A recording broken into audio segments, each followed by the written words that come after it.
ఈ కనుసూపులతో ఆకర్షించి నీ మాటలతో మత్తెక్కించగల అందాల అప్సరసవి.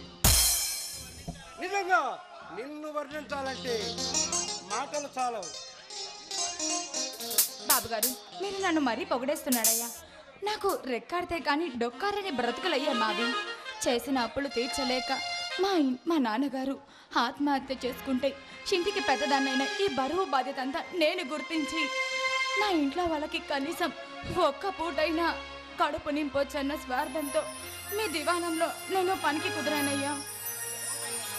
ఓ మై గాడ్, నీ విషాద గాథ వింటుంటే నా కడుపు తరుక్కుపోతుంది.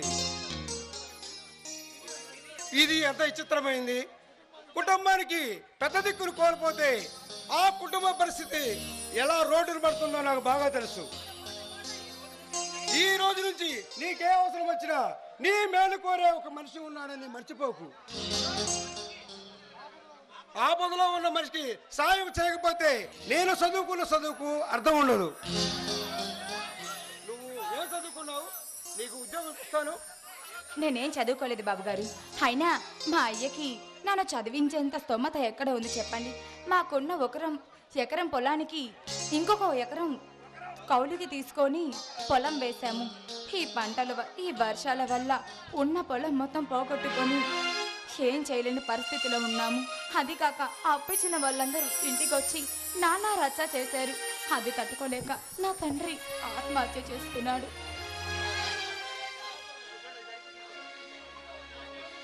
అందుకే మా ఊరిలో ఉండలేక మా ఊరి వదిలి ఇలా చిన్న చిన్న పనులు చేసుకొని బతుకుతూ ఇలా ఈ ఊరు వచ్చేసానయ్యా. చూడు, చనిపోయిన మీ నాన్న తీసుకురాపోవచ్చు, కానీ నీకు చేతనంత సాయం నేను చేస్తాను. నీ మనోధైర్యానికి, కుటుంబం పట్ల నీకున్న ప్రేమ అభిమానానికి నిన్ను అభినందించకుండా ఉండలేకపోతున్నాను. అనుక్షణం బాధలతో సతమతం అవుతూ చిరునవ్వులు చిందిస్తూ నీలో ఇంత బాధలు దిగమిల్లుకున్నావంటే నీ మీద నాకు ఇంకా ప్రేమ పెరిగిపోతా ఉంది. చిన్నబాబు గారు, మీకున్న చదువుకి సంస్కారానికి నేను 2 చేతులు జోడించి నమస్కరిస్తున్నానయ్యా. కానీ నా పట్ల కేవలం మీకు జాలి ఉండి ఈ అభిప్రాయానికి వచ్చారు. మీరు ఇప్పుడు నన్ను జాలితో పెళ్లి చేసుకుంటే నేను ఇంటికి పర్మనెంట్గా పని మనిషిని అవుతానే తప్ప మీకు మాత్రం భార్యని కాలేని బాబు. మీకు నాకు నక్కకి నాగలోకానికి ఉన్నంత తేడా ఉంది. చదువు, సంస్కారం, ఆస్తి, అంతస్తులు ఉన్న మీరెక్కడ? కనీసం నా స్థాయి ఏంటి అంటే మీ కాలి గోటికి కూడా సరిపోనయ్యా. నిజంగా మీకు నా మీద అంత దయ ఉంటే నాకు తగిన వాడిని చూసి కట్టబెట్టండి. అప్పుడే ఈ లోకం సహిస్తుంది. అంతేకాని మీరు మాత్రం నన్ను పెళ్లి చేసుకుంటానని అనొద్దు బాబు. పిచ్చిదానా, ఈ లోకంతో నాకు పని లేదు. ఎవరు ఏమనుకున్నా ఐ డోంట్ కేర్. నువ్వు అనుకున్నట్లు మన పెళ్లికి నా ఆస్తి అడ్డుకట్టు అయితే ఈ క్షణమే నా ఆస్తి మొత్తాన్ని అనవసరం రాసిస్తే తప్ప నిన్ను మాత్రం పెళ్ళాడి తీరుతాను. చిన్నబాబు, తొందరపడకండి, నా మాట వినండి చిన్నబాబు. ఈ విషయంలో నేను ఎవరి మాట అయ్యాను. నువ్వు త్వరగా రెయ్యావు, గుడికేదాం. అక్కడ పూజా కార్యక్రమాలు పైన పెడతావా? రిజిస్టర్ ఆఫీస్కి వెళ్ళి పెళ్లి చేసుకున్నావు. చూడండి బాబు గారు, మన పెళ్లికి ఎలాగో మీ నాన్నగారు ఒప్పుకోరు. మీ నాన్నగారి ఇష్ట ప్రకారమే జరిగితే నాకు అంగీకారమే. మన పెళ్లికి మా నాన్నగారు తప్పకుండా ఒప్పుకుంటారు. మా నాన్నకి రైతులు అంటే గౌరవం. ఆయన ఎన్నో మంచి పనులు చేశాడు. ఆయన ఒప్పించే బాధ్యత నాది. నువ్వు త్వరగా రెడీ అవ్వు. అంతవరకు మన మధురపరిచి గుర్తుగా ఒక తీయని ముద్ది వచ్చు కదా. వినండి, ఇలాంటి చిలిపి చేష్టలు ఏవైనా ఉంటే మన పెళ్ళైన తర్వాతే బాబు.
బాగా అలసిపోయి వచ్చారు. పదండి, ముందు లోపలికి వెళ్ళి ఫ్రెష్ అవుతారు కానీ పదండి. బావగారు అంటేనమ్మా, బావగారు అను. సరేలే, ముందు లోపలికి పదండి.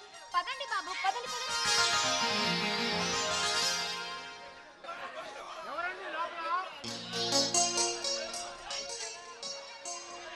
ఇంట్లో ఎవరూ లేరా? ఎవరు? మావయ్య, నువ్వా? బాగున్నావా మావయ్య? ఏంటి ఇలా వచ్చావు? నువ్వు ఇక్కడ ఉన్నావేమిటి? అది నేను ఇంట్లో పనికి కుదిరాను మావయ్య. నాన్నగారు చనిపోయినాక ఇంట్లో బరువు బాధ్యతలన్నీ నా మీద ఉన్నాయి కదా, అందుకే ఇంటి పోషణ కోసం నేను ఈ దివాణంలో పనికి చేరాను. అది సరే కానీ మావయ్య, నువ్వేంటి ఇలా వచ్చావు? ఏమీ లేదే, ఈ ఇంట్లో పక్క వాట అద్దెకిస్తామని బయట బోర్డు పెడితేను ఆ బోర్డు చూసి ఇలా వచ్చానే. అవును మావయ్య, అదిగో ఆ పక్క వాటాని అద్దెకిచ్చేది. అది సరే కానీ మామయ్య, శివ బాగున్నాడా? ఎలా ఉన్నాడు? తనకి నచ్చిన అమ్మాయిని పెళ్లి చేసుకున్నాడా? శివాకేమే బాగానే ఉన్నాడు. పెళ్లి కూడా ప్రేమించిన అమ్మాయినే చేసుకున్నాడు. ఇప్పుడు నేను ఇల్లు చూసేది కూడా ఆ కొత్త జంట కోసమేనే.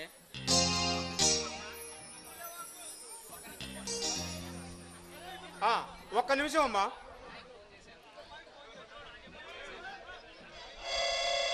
అమ్మాయికి ఫోన్ చేశాను. అమ్మాయి పనిచేసే ఆఫీసు ఈ ఇంటికి దగ్గరలోనే ఉంది.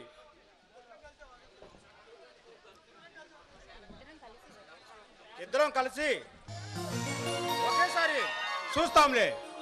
మావయ్య, ఎంతసేపు అయింది నువ్వు వచ్చి? ఇప్పుడేనమ్మా.